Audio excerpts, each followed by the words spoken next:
Hai, Assalamualaikum warahmatullahi wabarakatuh. Ketemu lagi dengan Elis di TK TV Channel, TV-nya Guru Indonesia. Pada video kali ini, Elis mau mengupas tuntas tentang perpal ijazah yang sedang banyak dikeluhkan oleh para tenaga kependidikan dan semuanya wajib melakukan perpal ijazah. Tapi sebelumnya teman-teman jangan lupa ya untuk like, share, komen, dan juga subscribe. Nah, teman-teman semuanya pasti tahu kan sekarang sedang ramai bagaimana sih caranya perpal ijazah dan untuk apa sih perpal ijazah itu. Dan juga ada beberapa pertanyaan dan juga ada beberapa kendala ketika kita melakukan perpal ijazah. Kita bahas di sini ya teman-teman ya. Nah, teman-teman semuanya, perpal ijazah itu dilakukan untuk apa ya? Sebenarnya perpal ijazah itu dilakukan untuk pengelompokan jenjang pendidikan tenaga kependidikan. Jadi untuk dikelompokkan setiap jenjang pendidikan misalkan dari S1, diploma dan juga jenjang-jenjang pendidikan yang lainnya, nanti ada pengelompokan tertentu. Dan perpal ijazah juga dilakukan untuk mendapatkan informasi yang benar-benar bisa dipercaya atau penggabungan sumbernya itu dari Dapodik dan dari perguruan tinggi tempat kita mendapatkan ijazah itu sendiri. Jadi apakah cocok tidak gitu yang sudah kita isi di Dapodik dengan yang ada di perguruan tinggi, karena takutnya misalkan ada salah nama atau kesalahan nomor dari NIM gitu.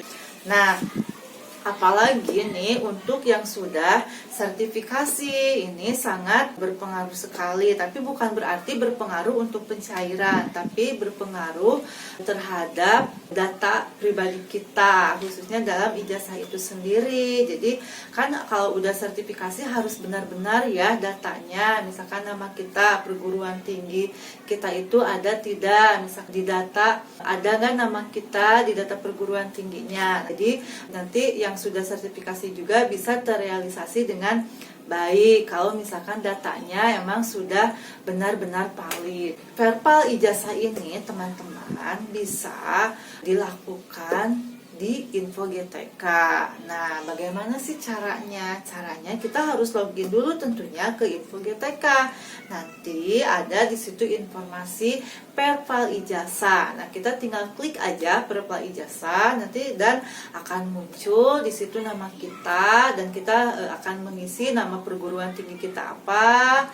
Terus ada harus mengisi juga nomor ijazah, NIM, dan kalau sudah seperti itu datanya sudah diisi, sudah sesuai, kita cek di situ. Dan kalau memang betul nanti pas kita klik cek akan keluar nama kita, akan keluar juga tanggal kita masuk ke perguruan tinggi itu dan kita lulus tanggal atau tahun berapa juga ada di situ. Nah, ketika itu sudah keluar, nah ketika kita buka Info GTK lagi, di situ kita akan mendapatkan keterangan bahwa kita sudah perpal ijazah. Nah, tapi beberapa waktu ini banyak teman-teman yang mengeluhkan nih, kenapa sih perguruan tingginya tidak keluar? Kenapa sih ini nomor ijazahnya juga tidak keluar? Apakah perpal ijazah ini berpengaruh untuk pencairan atau tidak? Apakah perpal ijazah ini untuk guru tertentu saja atau semua guru mendapatkan? Nah, di sini muncul beberapa masalah dan pertanyaan. Nah, saya akan memberikan informasi, mudah-mudahan manfaat ya untuk semuanya. Bahwa perpal ijazah ini dilakukan oleh semua tenaga pendidikan. Jadi wajib semua melaksanakan perpal ijazah, dan perpal ijazah tidak berpengaruh terhadap pencairan tunjangan profesi dan juga bantuan-bantuan lainnya. Tidak berpengaruh ya, karena ini hanya untuk pengelompokan jenjang pendidikan dan juga penggabungan sumber informasi dari Dapodik dan juga perguruan tinggi saja. Terus juga ada masalah teman saya nih, ketika mengklik nama kampusnya kok tidak keluar. Kenapa ya? Nah, ada dua kemungkinan. Kemungkinan itu pas kita akses bisa saja misalkan jaringan internetnya kurang bagus, jadi tidak muncul. Karena itu pengalaman saya seperti itu, bisa diulang kembali.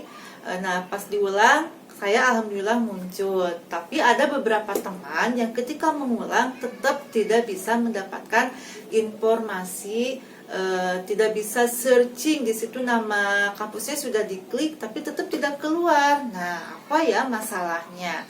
Sebenarnya itu bisa dari akses jaringan yang saya sebutkan, dan juga bisa ada sesuatu dengan perguruan tingginya. Misalkan nama perguruan tingginya sudah ganti, misalkan universitasnya udah berganti. Nah, itu bisa nanti menghubungi kampusnya itu sendiri. Nah, kenapa ini nggak bisa diakses gitu ya di pas kita verbal ijazah, atau nanti bisa dicek ya di link yang nanti saya akan share juga. Kita bisa cek nama universitasnya dan nama kita ada gak di universitas yang ini. Nah, seperti itu.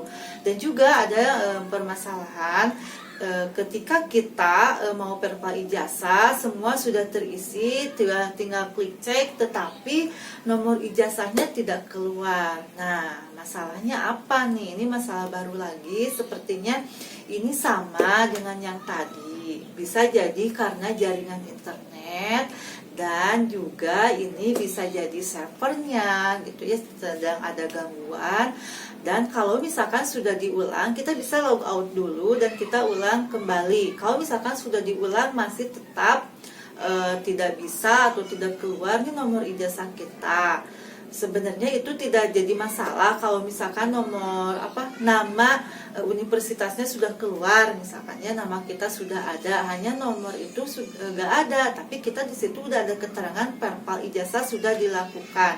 Bisa saja itu dari servernya. Tapi kalau teman-teman masih ragu, teman-teman bisa dicek, nanti linknya saya share juga di situ. Nanti teman-teman bisa cek nama universitasnya apa, ada nama kita nggak di situ. Kalau misalkan nama kitanya ada, sesuai dengan universitas yang kita waktu dulu mendapatkan ijazah itu sesuai ada, nah berarti itu aman-aman saja dan kita memang sudah terdaftar. Bisa jadi itu karena servernya. Tapi untuk lebih nyaman lagi nih teman-teman, biar gak kepikiran, boleh nanti teman-teman menghubungi kampusnya. Jadi ini permasalahannya ketika saya verbal ijazah, ini misalkan yang permasalahan tadi nama kampus tidak keluar, atau misalkan yang tadi nomor ijazahnya tidak keluar. Nah, itu bisa dicek di kampusnya ya. Nanti komunikasikan ke kampusnya tempat dulu kita mendapatkan ijazah itu sendiri ya. Nah, sejauh ini verbal ijazah aman-aman saja ya untuk semua tenaga kependidikan. Jadi tidak ada hubungannya dengan pencairan atau apapun. Itu hanya untuk perbaikan data kita dan penggabungan sumber informasi mengenai data ijazah kita dari Dapodik dan dari perguruan tinggi itu sendiri. Nah, teman-teman, itulah informasi mengenai verbal ijazah. Mudah-mudahan bermanfaat ya untuk teman-teman semuanya. Assalamualaikum warahmatullahi wabarakatuh.